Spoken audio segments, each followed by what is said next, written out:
2027ની ચૂંટણી હવે થોડાક જ સમયમાં છે ને એને જ લઈ આમ આદમી પાર્ટી અત્યારથી જ હવે તૈયારીઓ શરૂ કરી દીધી છે। હવે શું તૈયારીઓ શરૂ કરવામાં આવી છે તેના વિશે વિગતે ચર્ચા કરીશું। નમસ્કાર, આપ જોઈ રહ્યા છો નિર્ભય ન્યૂઝ, હું છું આપની સાથે પ્રથમ મોદી। ગુજરાતમાં ક્યાંક ને ક્યાંક આમ આદમી પાર્ટી જે છે પોતાની સત્તા જમાવવા માટે હવે તનતોડ મહેનત કરી રહી છે। થોડા સમય પહેલા સ્થાનિક સ્વરાજની ચૂંટણી ગઈ, એમાં પણ આપણે જોયું કે આમ આદમી પાર્ટી દ્વારા જે સીટો લાવવામાં આવી હતી તેને જ લઈ હવે આમ આદમી પાર્ટી 2027ની ચૂંટણીને ખૂબ જ ગંભીરતાથી લઈ રહી છે, કેમ કે આમ આદમી પાર્ટી જે છે તે ભારતીય જનતા પાર્ટીને કે છેલ્લા કેટલાય દિવસોથી ત્યાં વિરોધ કરી રહી છે અને ક્યાંક ને ક્યાંક જે મુખ્ય વિપક્ષ કહેવામાં આવે છે કે કોંગ્રેસ, તેના દ્વારા જે લોકોના મુદ્દા છે, ખેડૂતોના પ્રશ્નો જે છે તે યોગ્ય ઉપાડવામાં નથી આવતા। અને હવે આ જ બધા મામલાને લઈ જે દ્વારકાની અંદર આમ આદમી પાર્ટી દ્વારા કોંગ્રેસની અંદર મોટું ગાબડું જે છે પાડી દેવામાં આવ્યું છે, કેમ કે જે હવે 2027ની ચૂંટણી હવે થોડાક જ સમયની અંદર આવવાની છે અને તેની પહેલા હવે કોંગ્રેસમાં જ્યાં ગાબડું પડવાનું છે તેને લઈ હવે આગળના દિવસોમાં રાજકારણ જે છે ગરમાતું હોય એવું ચોક્કસપણે લાગી રહ્યું છે। સૌ પહેલા ઈસુદાન ગઢવી દ્વારા શું કહેવામાં આવ્યું છે એકવાર એ સાંભળી લઈએ। એવા પદાધિકારીઓ છો કે ગુજરાતમાં ચૂંટણી થશે ને એટલે આખા ગુજરાતની નજર તમારા ઉપર થશે ને એવા તમે મજબૂત મહારથીઓ છો સાહેબ। મિત્રો, આજે આ પ્રશ્ન એવો છે કે જેમાં આપણા પરિવાર મોટું થઈ રહ્યું છે। આજે તમે વિચાર કરો, જીવાભાઈ મને ઘણા સમયથી કહેતા હતા કે ઈશુદાનભાઈ, અમને એક અફસોસ રહી ગયો। થોડા ઘણાથી રહી જઈએ એટલે અફસોસ રહે ને। હમણાં હેમંતભાઈએ પણ વાત કરી। મિત્રો, આ બધી વસ્તુમાં આપણો સમય હવે બાકી ગયો છે। જો કોઈ લડી શકતું હોય, પ્રજાનો અવાજ બનાવીને વિધાનસભામાં ઉઠાવી શકતું હોય તો વાંધો નથી મને। મારે કોઈ રાજનીતિ બાપ બેટામાં મારા કોઈ દિવસ પેઢીઓમાં સરપંચ નથી રહ્યા અને આજે એમાં મને રસ નથી। પણ મિત્રો, કોઈએ જો અવાજ આપણે નહીં ઉઠાવીએ તો અઘોષિત કટોકટી આવી જશે। આજે તમે વિચાર કરો, ગુજરાતમાં લડનારા કેટલા છે? માત્ર 8-10 લોકો છે।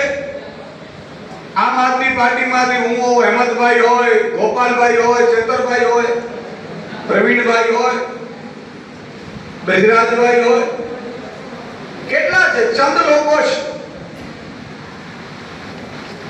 અને જો ગુજરાતનું એમને ભલું થઈ જતું હોય અમને બધાને જેલમાં નાખીને, તો તમારા માટે જેલમાં જવું આજે પણ મંજૂર છે। આજે પણ આ લોકોની દાનત નથી। તમે વિચાર કરો, 30 વર્ષ થયા, 30 વર્ષ થયા સાહેબ શાસનને।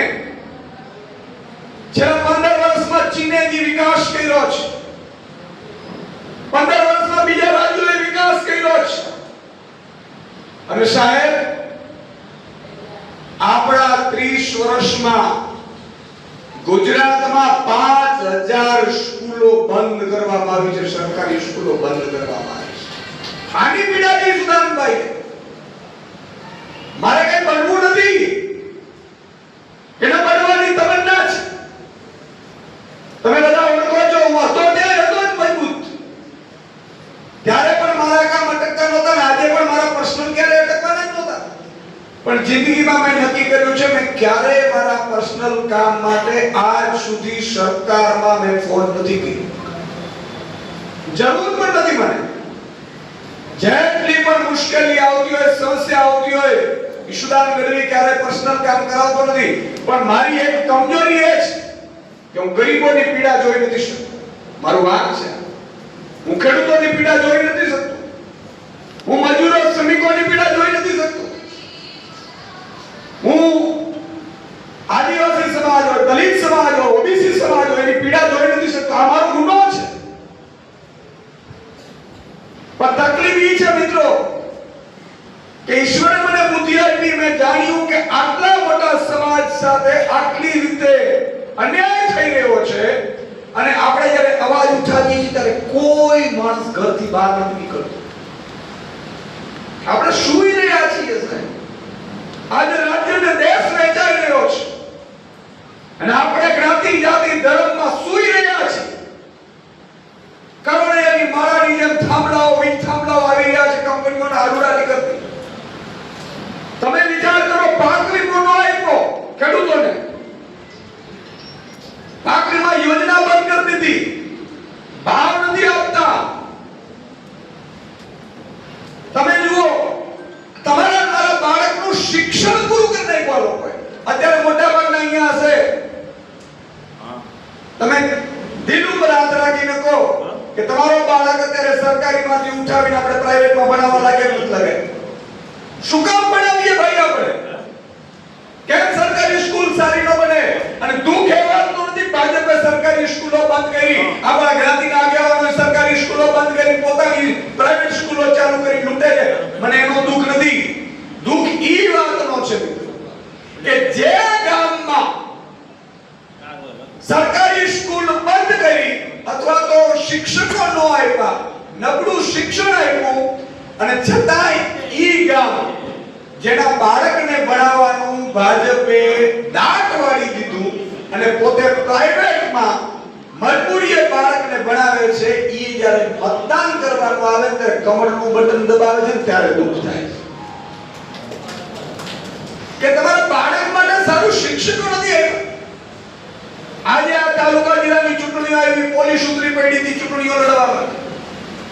આજે પોલીસ ઉતરી ચૂંટણીઓ લડે છે. કેમ? તમારા કોઈનો માર્યું નથી આપતું. પોલીસનું કામ તો સુરક્ષાનું છે, ચૂંટણીઓ લડી લડવાની છે. પણ એ હદે ભાજપ પહોંચી ગયું છે, છતાંય આમ તમે જ્ઞાતિ જાતિ ધર્મના નામે ભેગા થઈને એ ભાઈ ઈ જ્ઞાતિના આગેવાનો આપણા છે ભાજપના, એનો વિકાસ થાય છે, આપણો ક્યાં થયો છે? આજે તમે વિચાર કરો, હોસ્પિટલમાં ફોન કરાવવા પડે. આજે હોસ્પિટલમાં ડોક્ટરને ભલામણો કરવી પડે. કોઈ પોલીસ પકડી જાય તો પોલીસમાં ભલામણો કરવી કે અમરભાઈ ફોન કરી દેજો. હમણાં જયંતભાઈ કીધું વીજળીના જ ફોન આવે છે કે લાઈટ વહી ગઈ. હમણાં તાલુકા જિલ્લાની ચૂંટણીમાં હું જાતો તો રસ્તા ઉપર ખાડા પડ્યા છે.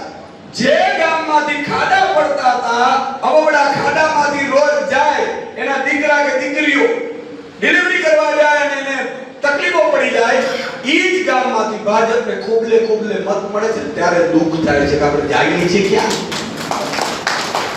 અને પાછા ન વળવા હોય તો કાંઈ વાંધો નહીં, ભલે જ્ઞાતિ જાતિમાં કરે, ચૂંટણીઓ બંધ કરી દઈએ. પણ મિત્રો યાદ રાખજો, 5-25 લોકો લડે છે, જો એને સાથ તમે ન આપ્યો, આ જનતાએ સાથ ન આપ્યો કે આને કઈ જોતું હશે, આ તો આ પાર્ટીનો છે, આ તો ફલાણા પાર્ટીનો છે, આ તો ફલાણા સમાજનો છે, આ તો ફલાણા જોડે ફરે છે, એમ કરીને તમારા માટે 25 જણા લડનારા નથી, એને જો સાથ નહીં આપો તો યાદ રાખજો, ભાવિ પેઢી વખતે તમારા સંતાનો છે ને એને આ લોકો જમીન વધવા નહીં દે. તમારા સંતાનો આજે થાંભલાઓ આવ્યા છે, એમને આવ્યા છે. પહેલા થાંભલાઓ સર્વે કર્યું હશે, થાંભલાઓની લાઈનો માટે સર્વે કર્યું હશે, સર્વે કરીને ચેક કરાવડાવ્યું હશે, ચેક કર્યા પછી મીટિંગો થઈ હશે સરકાર લેવલે, ભાજપના મોટા નેતાઓ ધારાસભ્ય સાંસદોને બોલાવ્યા હશે કે તમારે શું જોઈએ છે બોલો, તમારા અહીંયાથી થાંભલાઓ નાખવાના છે. ઈ વીજ થાંભલાઓમાં સેટિંગો થયા હશે, કમિશનો ફિક્સ થયા હશે, પછી માપણી કરવા આવ્યા ત્યારે તમને ખબર પડી, ત્યાં સુધી તો બધાએ પૂછ મારી ડીલ કરી લીધી છે. અને છતાંય જે ગામમાં ખેડૂતને એક થાંભલો આવે ને એક ગામ ભેગું નથી થતું. અભિનંદન આપવા પડે જેતપર ગામમાં, મોરબીમાં હું એમ કહું છું કે પટેલ દીકરીઓને કે આજે પણ પટેલની દીકરીઓ મજબૂતાઈ આંદોલનમાં બેઠી છે. જ્યાં સુધી તમે તમારા હક અને અધિકાર માટે નહીં જાગો, તમે હક અને અધિકાર માટે બોલશો નહીં, તો સાહેબ ઈ તો જોઈએ છે, આ લોકો ઈ તો જોઈએ છે. હવે અહીંયા તમે જે રીતે ઈસુદાન ગઢવીને સાંભળ્યા અને તેમના દ્વારા વાત સ્પષ્ટ કહેવામાં આવી રહી છે કે ગુજરાતમાં વિકાસના નામે ખાલી વાતો થતી હોય છે. 30 વર્ષના શાસનમાં 5000 સરકારી શાળાઓ બંધ થઈ ગઈ છે. સરકારી શાળાઓ બંધ કરી શિક્ષણનું ખાનગીકરણ કરવું એ ગરીબોના બાળકોના ભવિષ્યની હત્યા સમાન છે. ગરીબ મજૂરોની પીડા સામે અવાજ ઉપાડવો એ આમ આદમી પાર્ટીની ફરજ છે. કેમ કે જે સમયે આપણે જોયું હતું કે સ્થાનિક સ્વરાજની ચૂંટણીમાં આમ આદમી પાર્ટી દ્વારા વાત એવી જ કહેવામાં આવતી હતી કે આમ આદમી પાર્ટી તો સામાન્ય લોકોની પાર્ટી છે અને એના જ કારણે હવે આ જે લોકો જે છે તેના સાથે સમર્થનમાં આવીને હવે આગળના દિવસોમાં આમ આદમી પાર્ટી જે છે અલગ અલગ વિસ્તારોમાં પોતાનો વ્યાપ વધારી રહી છે અને જે અન્ય પાર્ટી છે તેની અંદર ગાબડાઓ પાડી રહી છે. તમને શું લાગે છે કમેન્ટ કરી ચોક્કસથી જણાવજો અને અમારી ચેનલ નિર્ભય ન્યૂઝ લાઈક શેર અને સબસ્ક્રાઇબ કરવાનું ભૂલશો નહીં.